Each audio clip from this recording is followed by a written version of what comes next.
The good, the bad, the ugly.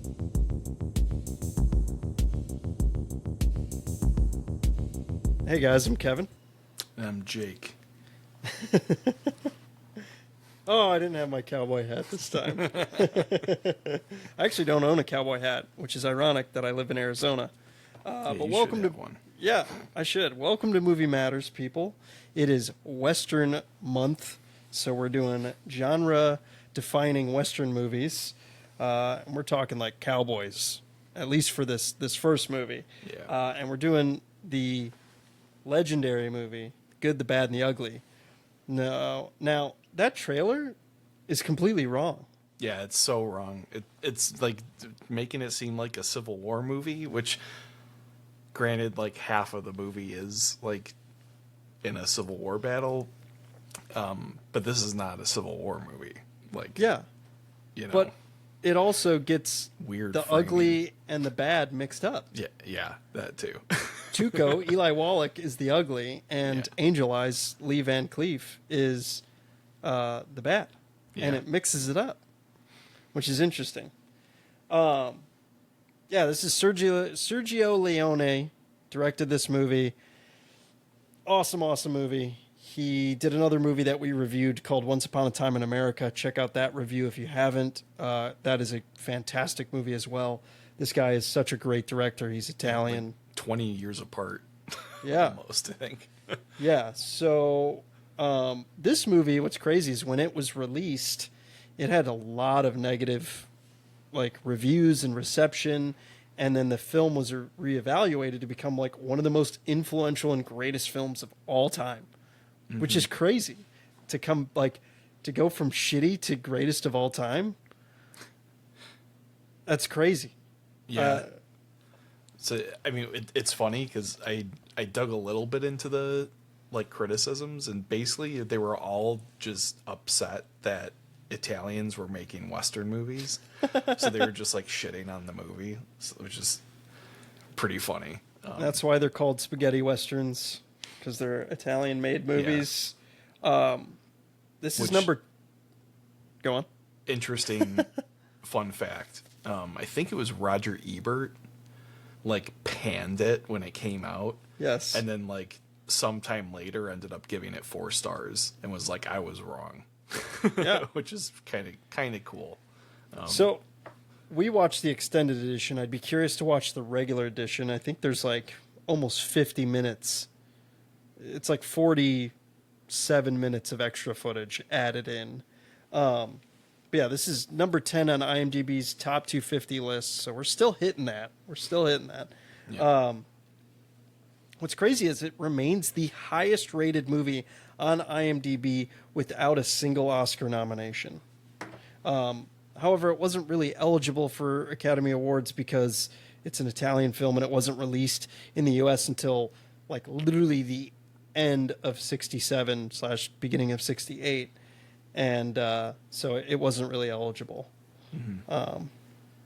Yeah, I mean, so I think you might laugh at this, but like, this movie, okay, so watching this movie, I haven't seen it in a while. I watched it and I was like, all right, it's pretty solid. It's okay. It's a little slow. It's a little boring. And then the ending just like makes up for all of it. Yeah. That's why I texted you. I was like, oh my God, this is so epic. Like, it literally just redeems the whole movie. Yeah. Honestly, like, this is maybe my like 7th, maybe 8th time like watching it.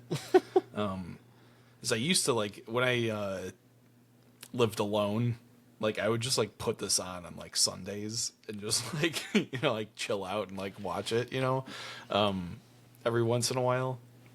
That was also when Red Dead Redemption 2 came out, so I was like super into cowboys.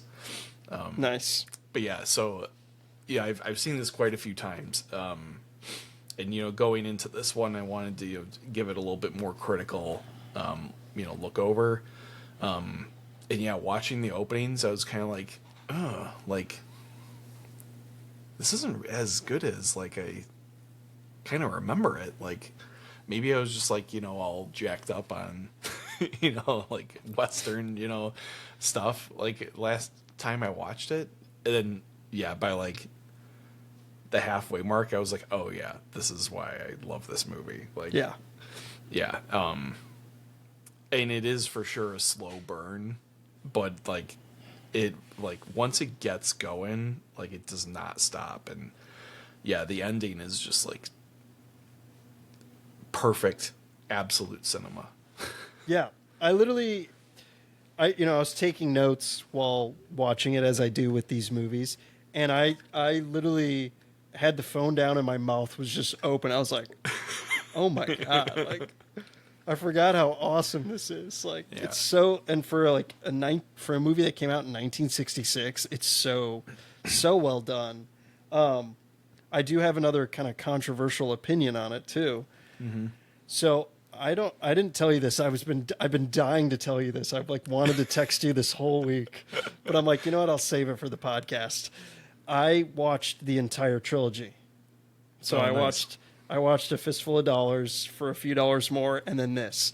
I watched A Fistful and For a Few Dollars More. I watched them back to back. Mm-hmm. And then I watched this the next day. And my controversial opinion is For a Few Dollars More is a way better movie. Like overall, Yes.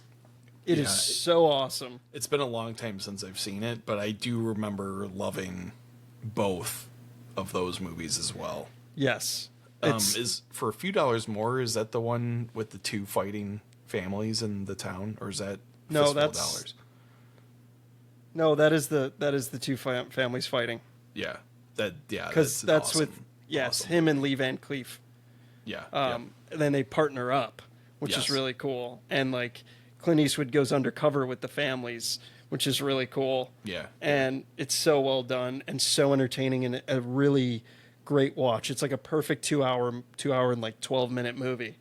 The first movie's a little slow, but it's awesome. It's so good and so entertaining.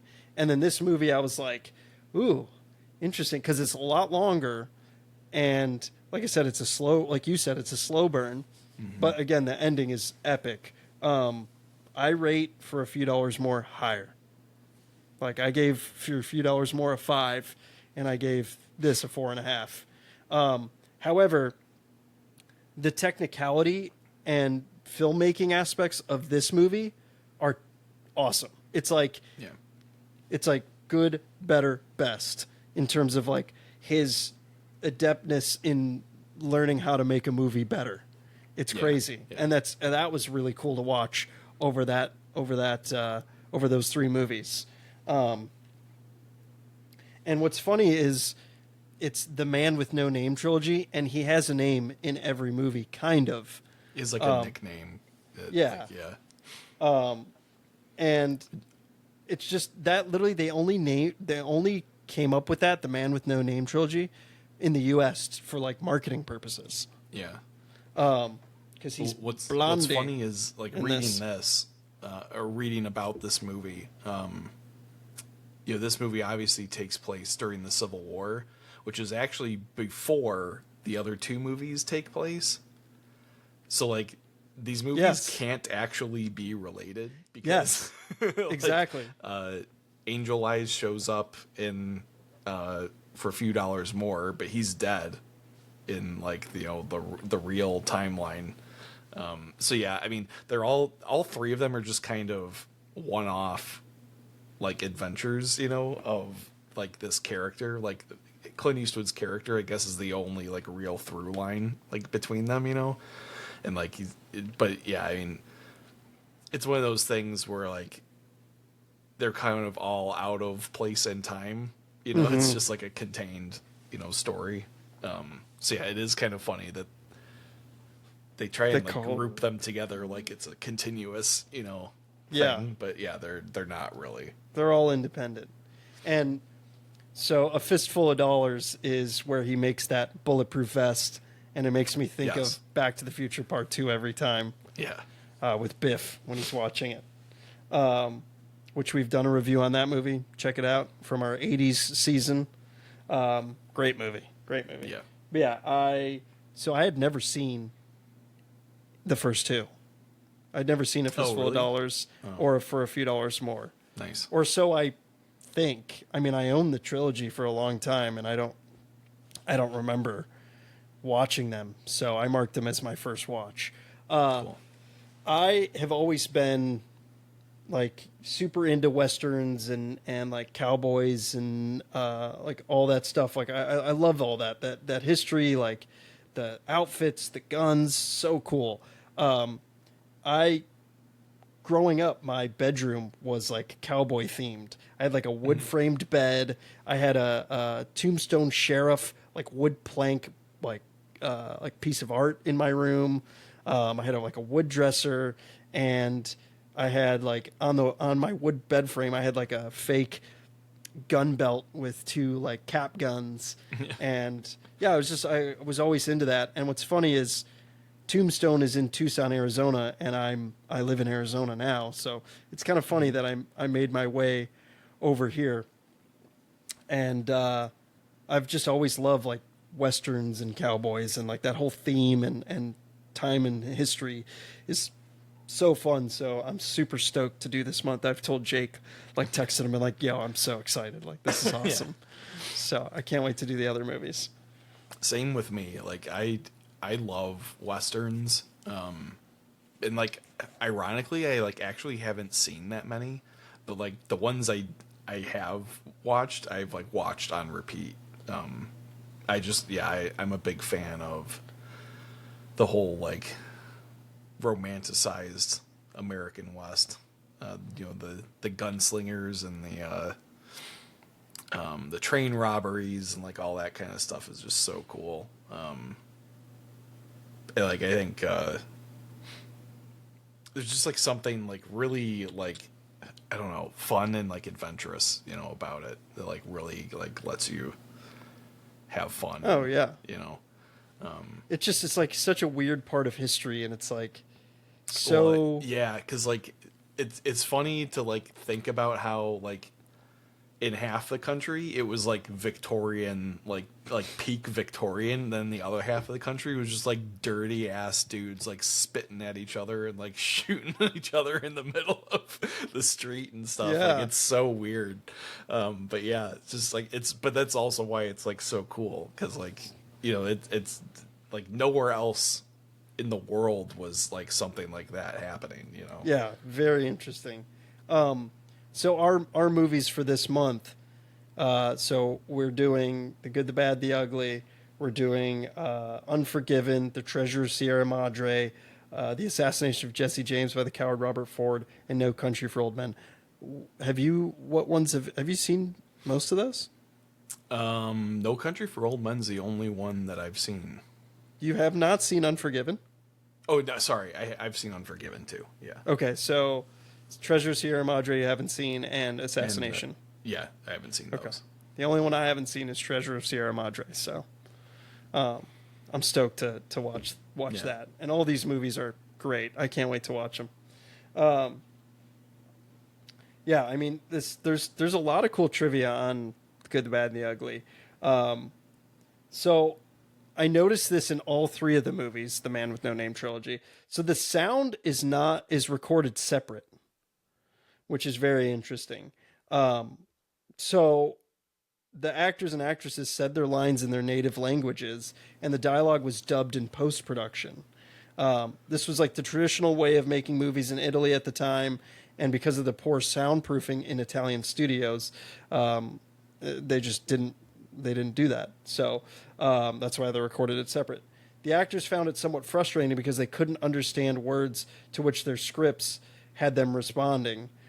This confusing system rated a note in the narration of the film Once Upon a Time in Hollywood, in which the protagonist, as with Eastwood in real life, plays an American actor, TV actor who ends up working in spaghetti westerns. Mm-hmm. So it's cool to see, like, having watched this movie and done research on it, Tarantino is obsessed with these movies.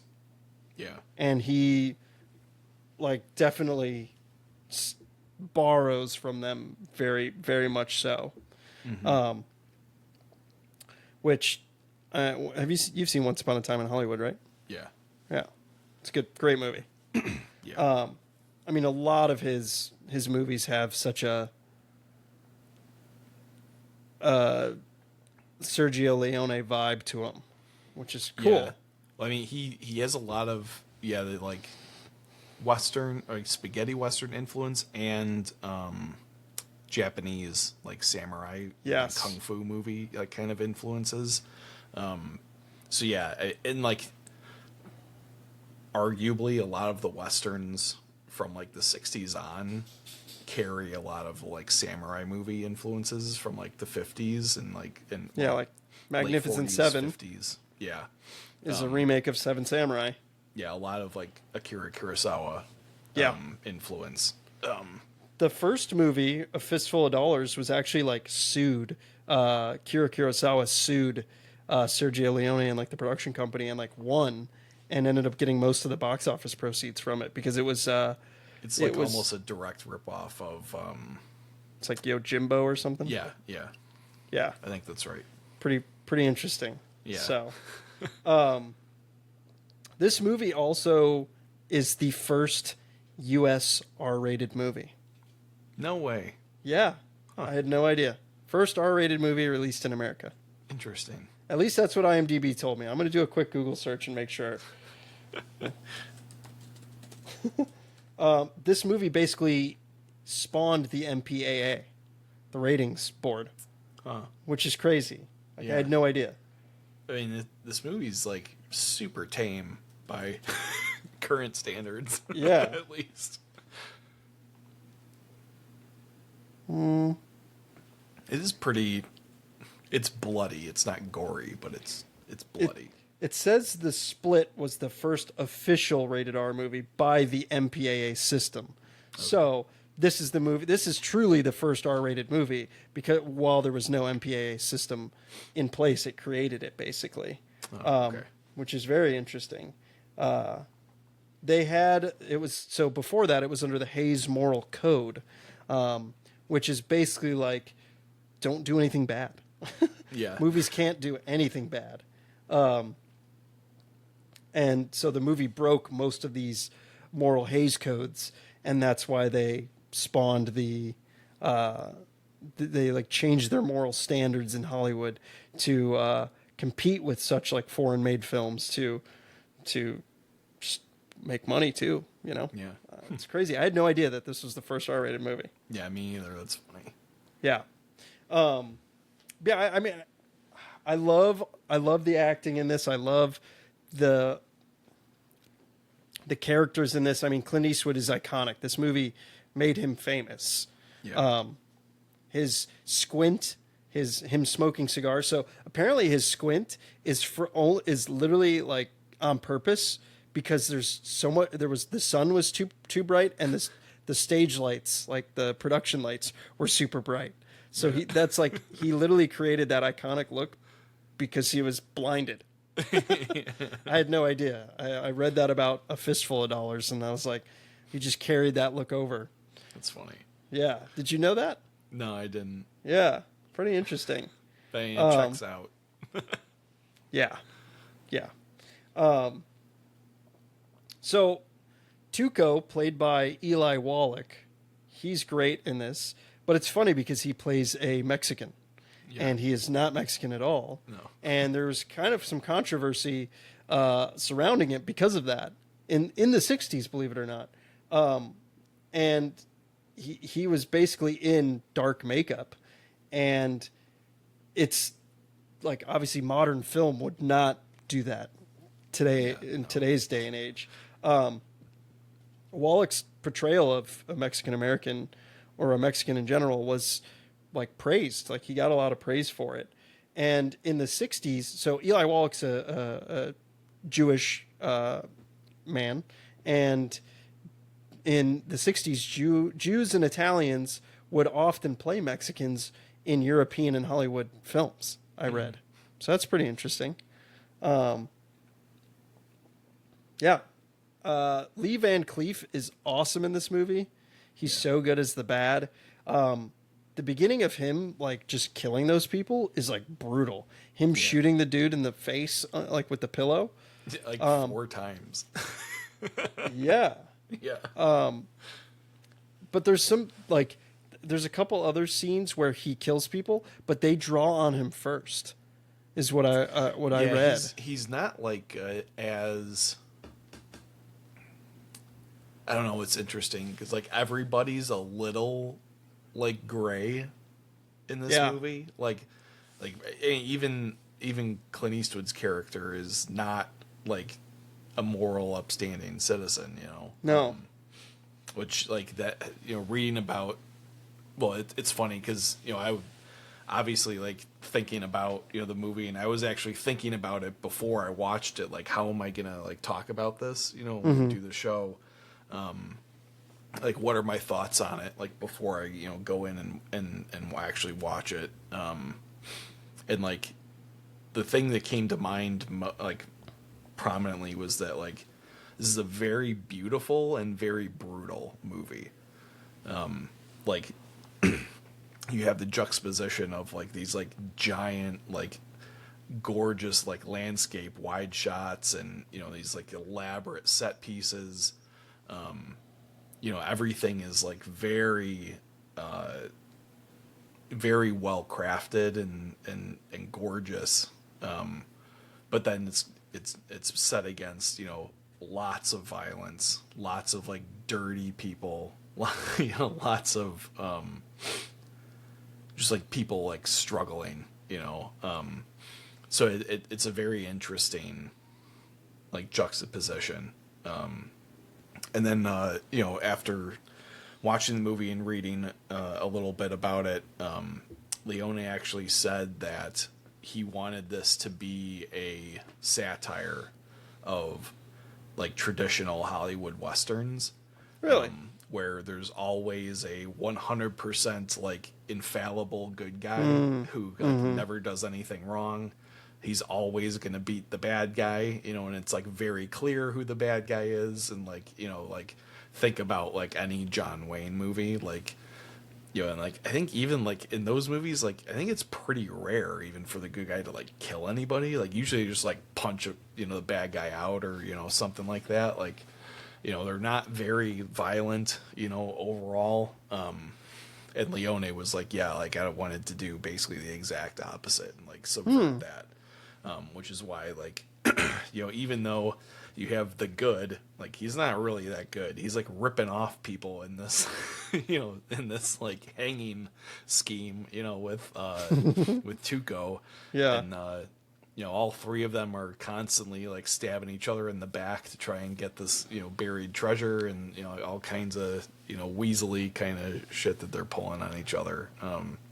So yeah, it's a very, I think for the time it was a very subversive film in the Western genre. And like, I think one of the reasons why it's so highly regarded is because it really helped reinvigorate the Western genre in America, because people were tired of the same, you know, John Wayne kind of stuff, and this really brought about that like morally gray Western, you know, trope.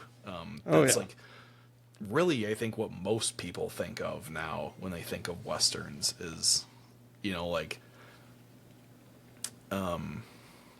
you know, like Fistful of Dollars, you know, is the drifter that kind of gets pulled into a situation and he has to kind of figure his way through it, and like he's not necessarily a good guy, you know, but like he kind of like does some good things, or like you know, a bad guy searching for redemption, you know, like we'll see in Unforgiven, you know, coming up this month. So yeah, I for sure, the good, the bad, and the ugly like created that like space, you know, in Western cinema, which is just so cool. Yeah. I mean, it changed the game for sure. So it's funny you say that because Clint Eastwood's character kills 11 people in this movie.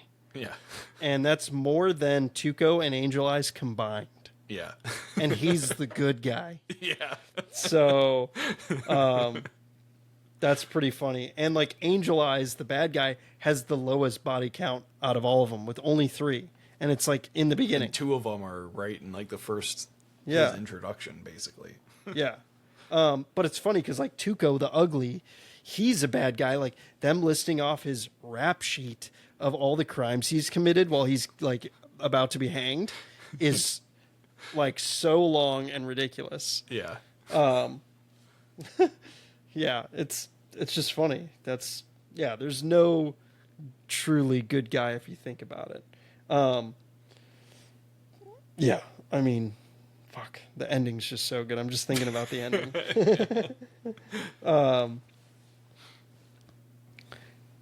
Yeah, I just love how like Clint Eastwood's just the fastest shot in the West, basically.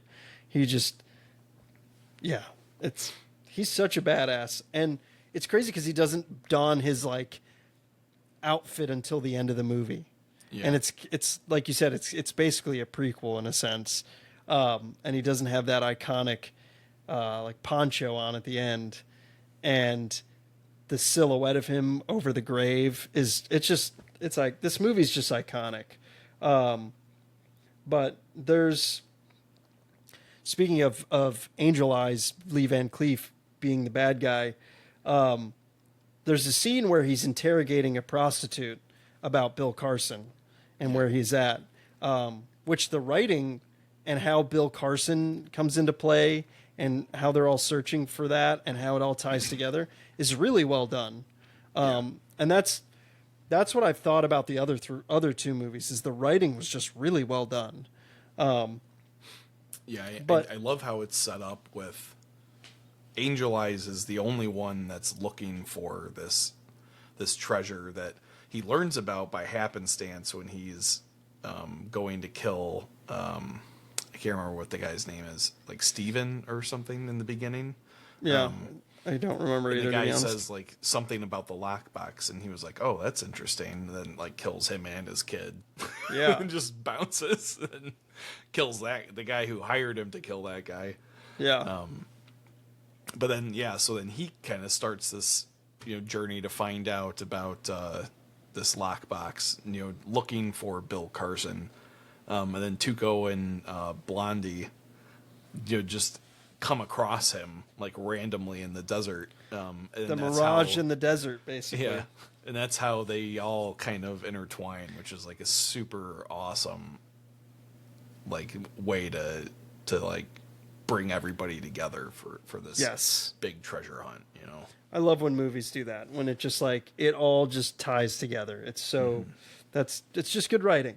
But what I was going to say is when he's interrogating that prostitute, he was appalled by the fact that he had to hit the woman, Maria, played by Rada Rassimov.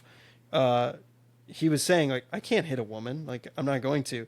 And the woman, Rassimov, said, don't worry, I'm an actress. Like, you can, even if you slap me for real, it's no problem. He's like, I know, but I can't. And as a result, a stunt double was used for the shots of her getting slapped, which is intercut with shots of Van Cleef. As he later put it, and I think this is the funniest part, there are very few principles I have in life. One of them is you don't kick dogs, and the other is I don't slap women in movies. I don't know why it's... But not in real life. I know. That quote, I was just like, I don't know how accurate that quote is, but just like, in movies? Just in movies? Yeah. Your image to the world needs to be good, but behind closed doors, you can slap women. That's terrible. Yeah. Anything goes. Yeah. There's the stunts in this movie are incredible. Yeah. There's such great stunts. Tuco, so Eli Wallach cheats death twice in this movie in real life. I don't know if you read about that. Yeah, he almost died. 2 different times filming. Yeah, so the first is when he's being hanged and Clint Eastwood shoots him down. The gunshot scared the horse, and which the horse took off running at full speed for like nearly a mile. And Wallach's hands were tied behind his back, and he had to hang on for dear life with his like knees.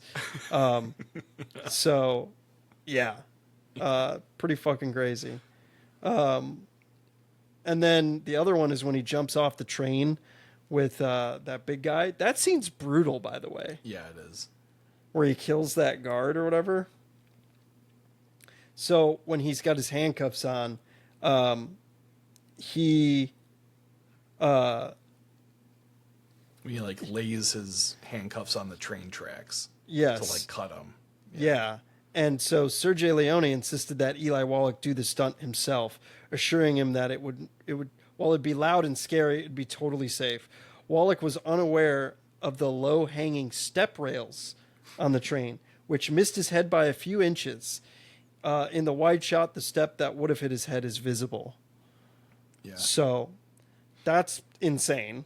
Yeah, somebody I can't remember who, like somebody from the crew had said that like if he would have stood up at the wrong time, it would have cut his head off. Like, Jesus. yeah.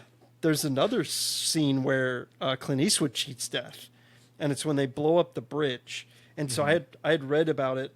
I was reading some of the trivia while I was watching the movie, and I read that this particular blurb that said when the bridge blows up, there's like a rock that's like the size of a fist that flies and hits a sandbag like right next to Clint Eastwood. Yeah, I noticed that. In Really? The movie, yeah. Yeah. I was like, And- whoa. Well, because I had read, I split the movie in half because you know, like It's a 3-hour movie, and you have a in life. 2/3 and 1/3, really. But yeah, so like, I had read, you know, a bunch the night in cool. between, you know, and one of the things that I read was that they had botched the first bridge Yes. explosion. Yes. Because I guess Leone yelled something in Italian that a Spanish explosives operator thought meant like "let's go." Yes. So he like you know ignited the explosives and blew up the bridge early. So then they had to reconstruct the entire bridge and blow it up again. Well, what's funny is they fired Sergio Leone was so pissed he fired that guy who blew up the bridge. He was like, "Yeah, fuck this guy," or he fired the guy who said "go," like, Yeah. because I think there was a guy that repeated it, and obviously they weren't filming when it blew up, Yeah. and so he was so pissed, and the basically they like the captain heard the signal and thought it was for him, so he blew up the bridge. And the captain felt so bad that he proposed that him and the army, the extras, would rebuild the bridge, and they did to blow it up again. And the only way they do it is if Leone hired the guy he fired back, and he did hire him back. And then the scene was successful, which that shot is incredible of them blowing Yeah, up the it's bridge. insane. Like, it never occurred to me that was like a real bridge that they blew up. Like, I always kind of assumed it was, you know, some kind of like miniature or like VFX, you know, type thing. But yeah, I mean, it's insane. And it's insane that they did it in the background of Eastwood and Wallach like jumping over sandbags, like blowing like real shit up, like in the background. Yeah. Like, with like real shrapnel like flying at them. Like, yeah. Oh yeah. What's insane. funny is like Wallach is like he's got his ass pointed towards the explosives, like, and his way ass up is in like the air. straight up in the air. Yeah. I was like, dude, put that thing down. Jeez. He's such a good comedic relief to this movie, with such kind of a like you said, kind of a brutal juxtaposition. He's such a good, funny, comedic relief, and like he's got some great lines. There's a one where he says, "When you have to shoot, shoot, don't talk," and he like killed that guy in the Yeah. bathtub when he was in the bathtub. That scene is awesome. Yeah. Yeah, and there's some great lines. What's another one? What's funny about Wallach too is that he didn't want to do the movie originally. Oh, And he had said, you know, Leone had approached him, and he was like, I don't think this is like for me, you know. But Leone had seen him in something else, you know, fairly recently, and was like, oh, you're like perfect, like you've got this like weird sense of humor, and like you'll add like exactly what I want, you know, for Tuco's character. and Wallach was just like iffy. He didn't really want to be in like a Western. But Leone showed him parts of Fistful of Dollars and for a few dollars more, and he said Wallach was instantly sold. Nice. Yeah, it was another Western movie, I think, in the 60s. He was in The Magnificent Seven, is what he was in. Oh, yeah. And he's like, I don't want to be in another Western. Yeah. Yeah, pretty funny. It's he's just so great in this. There's another one like all guns make every gun makes its own tune is a great line. Mm-hmm. There's a bunch of awesome stuff. It's like, what does he say at the end? There are two types of people in this world, and it's a callback. Because he says it first, and then Eastwood says it those, back to him. Yeah, at the those end. who have loaded weapons and those who dig. You dig, and it's a callback to when Tuco said, like, comes in the window or whatever with his spurs. Like, there's two kinds of people in this world, those with spurs. I forget exactly what he says, but Those with spurs and those who come in through the window or something. Yeah, like that. Yep. Yeah, I mean, I'm trying to think. The pacing is a little slow through the middle of the movie, I think. Like them getting captured, but it's if you think about it, it's all these steps get them to where they need to go, and in order to interact with Angel Eyes, like them getting captured because they're Confederates, and then they go against the North. Yeah. And they get captured in their POWs, and then Van Cleef is like infiltrated this as like a captain, which is crazy. And him beating the shit out of Tuco is like brutal. Yeah. Like, really brutal. That scene is particularly brutal. Yeah. But yeah, and then you get to this very climactic ending. But I love like the bridge blowing up is awesome. Like that leading up to it is so good, and like them thinking they might die, and they give each other the information about the gold, because everyone's holding like a piece of information, and that's really good writing, and it like forces the teamwork, which is, and they don't want to do it, but yeah, right. It's reluctant, but yeah, and that creates great conflict, and that's just conflict helps move that story forward. Yeah. One other thing about the Civil War portion that I think is pretty interesting. Leone had really wanted to do something around the Civil War in the context of a Western, obviously. But he really wanted to use this movie as like an anti-war platform. So like there was a quote from him, and I'm paraphrasing, but he basically said like he wanted to show how like pointless it was for like Americans to be fighting Americans. So like a lot of the dialogue when they're talking to that army captain is he says like, oh, the Confederates want this bridge, so we want the bridge. Like they want it intact, so we want it intact. Like it's just like a bunch of like kind of nonsense. Like no one really knows why they're there or like what the like goal is, they're just gonna throw like hundreds or thousands of people at this bridge, for like unknown reasons, which I think Leone might have missed the slavery part of the Civil War, but it's okay. In like the micro context, there's showing kind of the absurdities of war, in that way. Yeah, it's always funny watching a foreigner make a movie about something that's foreign to them in a sense. Yeah. Like Paris, Texas, that movie. A foreigner directed that about an American movie, like American road trip movie. That's a great movie. That's like one of our most popular episodes. Check that out if you haven't already. Great movie. Very good movie. I'd almost consider that a Western as well, actually. Yeah, it is. In a lot of ways. Yeah.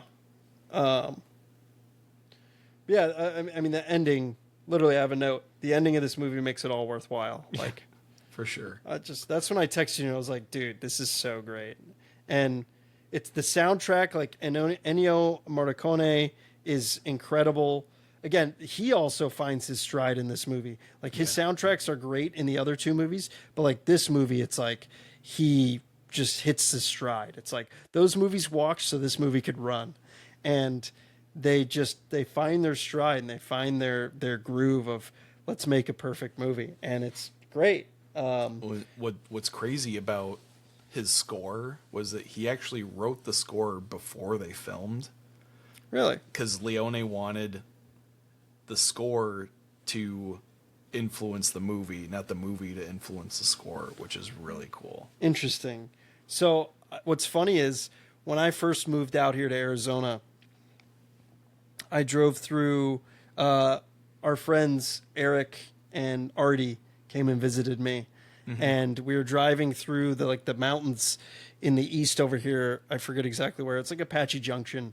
We were driving, and I put on the Good, the Bad, and the Ugly soundtrack because I was like it was like my first time being out in Arizona, like living out here and like exploring, and we're driving through the mountains and everything. And it's ironic because we're in a car and we're listening to a Western soundtrack.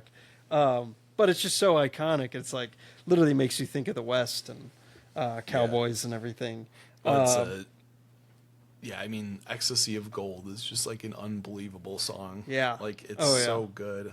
I don't know if you know, but Metallica opens every show with that whole like clip from the movie. Like, from when he lights the cannon on fire and it shoots and like blows up next to the horse.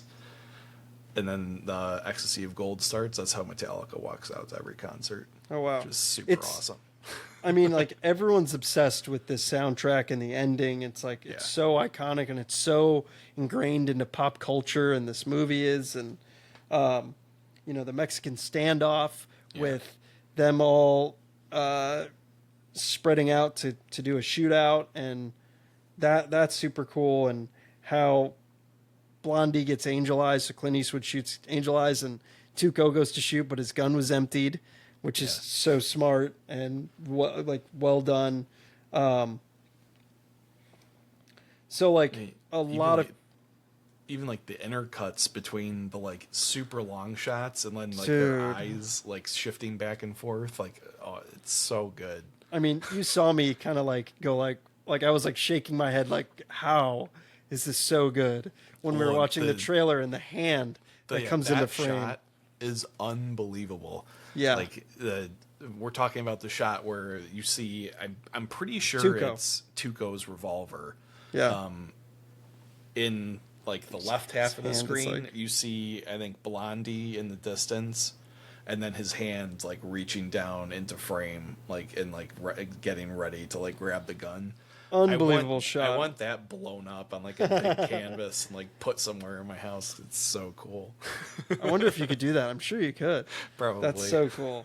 Yeah, I mean, it's just that whole fast cutting is so epic and so well done. And yeah. I like too, the one thing I noticed this time watching it is Eastwood and Angel Eyes are like very static, and like Tuco's like shifting, like his head's like shaking the whole time. Yeah, which is kind of funny. But fitting of the characters, And I just love how like they shoot different things, and like Blondie shoots Angel Eyes' hat into the grave and like his gun into the grave. That's kind of a recurring theme of just like how good these guys are with their guns. Yeah, these like trick shots that he can like pull off like they're nothing. Yeah. In For a Few Dollars More, they like keep Lee Van Cleef shoots Clint Eastwood's hat up and keeps shooting it in the air, which is really cool. Them shooting the rope that they're hanging on, like that's intense. And so cool. But I mean, it's. God, that ending is just so good and so well done. I mean, I'm speechless. It's the soundtrack just like literally makes it, and like the camera following Tuco as he's running through to get the money. So funny story, when he opens the grave of what's the name? Archer. Arch Stanton. Yes. Yeah. Yep. Arch Stanton. When he opens that, that is a real skeleton. That was a real person. And it was a lady, and she wanted to, she was a Spanish actress, and she wrote in her will that she wanted to act even after her death. So they put her skeleton in. That is a real human skeleton. Isn't that wild? Yeah. But that cemetery is fake, which Yes, is also wild. They Yes. built that cemetery just for those final sequences, which is insane. Yes. I read recently that there was a project to actually reconstruct the cemetery. I heard that in Spain, too. Which is super cool. Like, Yeah. I was like, I guess I need to go to Spain. That's funny. Yeah, and like the soundtrack, like I said, Ennio Morricone's iconic theme. So it's designed to mimic the sound of a howling coyote. Originally, he did not want to use the trumpet, but Leone insisted, along with the electric and acoustic guitars and the Tarzan yell. The trumpet became the most distinctive part of the soundtrack. And what's crazy is the soundtrack stayed on the top charts for over a year. It's his most commercially successful movie score. It's crazy. Yeah, it's wild. I mean, yeah, the throwing electric guitar into a Western Yeah. theme is super cool. And obviously, like, that's what, like, everybody thinks of now. Yeah, like, I mean, Tarantino does that all the time, too. Dude, Tarantino copies all this. Yeah. He literally, the Mexican standoff, the truel, as people call it, that's done in Inglourious Bastards, Reservoir Dogs, Pulp Fiction. Like, he literally is influenced. It's so crazy to see that how much he's influenced by this movie. And he used Ennio Morricone for Hateful Eight. Hateful Eight. Yeah. Also, one of the best Westerns of all time. I need to rewatch it. I haven't seen it in a while. It is so good. My favorite part is when, spoiler alert, Channing Tatum gets shot in the face. Yeah. That is my all-time favorite part. That is so funny. I don't recall if I saw that in theaters. I think I saw that with Adam. Yeah, I don't remember. But I think I didn't see it with you, I don't think. I think I had just gotten back from like a trip, and I like fell asleep during part of it, or I was like so tired during part of it. I need to rewatch it. It's on my list. Yeah. But yeah, I mean, this movie's incredible. Yeah, I can't say enough good things. Anything else you want to add? Yeah, I mean, I don't know. It's just like, I think what makes this movie good and great and fantastic is that, like, it is like, it's not perfect. Like, there are like aspects of it that are like not good, not that great. You know, like the pacing isn't like incredible. Like technically, like the sound, like the overdubs are like god awful, you know. But like, you know, it just like it gives it so much charm, and then like I feel like the ending just like is such a payoff. You know, like you sat through, you know, the beginning, you sat through the middle, and then like the end is just like a total blowaway like moment. It's just like, oh, like, yeah, this is why I watch this movie, you know.